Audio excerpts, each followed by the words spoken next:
शेनगाव येथे छत्रपती शिवाजी महाराज जयंतीनिमित्त 3 दिवसीय जंगी इनामी शंकरपट स्पर्धा उत्साहात पार पडली। पायगन पाटील व यादव पाटील यांच्या शेतात आयोजित या स्पर्धेत अ, ब व क गटात बैलजोड्यांनी वेगवान कामगिरी करत प्रेक्षकांची दाद मिळवली। 3ही दिवस मोठ्या संख्येने नागरिक उपस्थित होते। रक्तदान शिबिराचं आयोजन केलं होतं 18 तारखेला। त्याच्यानंतर लावणी स्पर्धा घेतली होती आपण। 19 तारखेला शिवदोड स्पर्धा घेतली। शिवदोड स्पर्धेमध्ये बारगावच्या मुलांनी आणि मुलींनी सहभाग घेतला होता। सर्व बारगावच्या मुलांनी पारितोषिक मिळवलं आहे। रक्तदान शिबिरामध्ये 26 रक्तदात्यांनी रक्तदान केलं आहे। त्यामध्ये 2 लेडीजसुद्धा आहे आणि त्याच्या शिवदोड होताच लगत आपण पटाला सुरुवात केली। उद्घाटन झालं। उद्घाटन झाल्यानंतर पहिल्या दिवशी आपल्या शेनगाव शंकरपटामध्ये 42 जोड्याचं उत्साहात स्वागत करून त्यांना आपण आनंद घेतला आणि दुसऱ्या दिवशी 90 जोड्या दुसऱ्या दिवशी सुटल्या। आज सुरुवात आहे तिसऱ्या दिवशीची। आता जेमतेम कमी जास्त 99 जोड्या झाल्या आहे। आमची अशी आशा आहे शेवटपर्यंत दिवस मावळेपर्यंत आज 150 जोड्या होईल असा अंदाज आहे। आणि बाहेरगावून आलेल्या सर्व प्रट चाहत्यांचा भावी सर्व गावकऱ्यांचं सहकार्य आम्हाला लाभत आहे।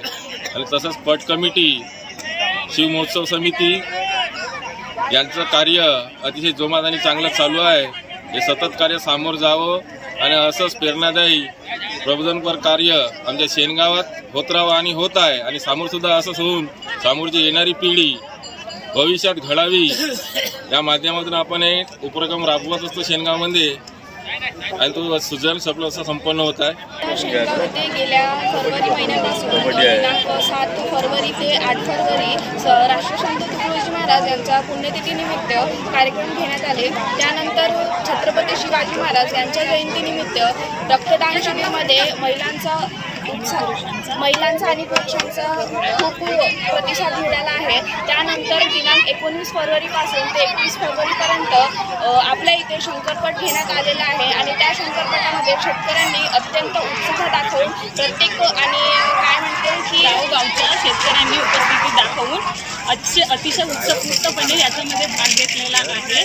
दूरदूरचे शेतकरी आवडीने इथे येतात आणि जे पारंपरिक पद्धती आहे शेतकऱ्यांची, जो वारसा चालला आहे बैलांचा आणि माणसांचा, जो शेतीमध्ये सहाय्यक म्हणून बैलाचा जो वापर होतो त्याचा इथे म्हणजे थोड्या वेळासाठी मनोरंजनासाठी म्हणून त्याचा सामना करून शेतकरी बैलाचाही गौरव करत आहेत आणि शेतीचा सुद्धा गौरव करत आहे। या पद्धतीने ते आपला वारसा जतन करत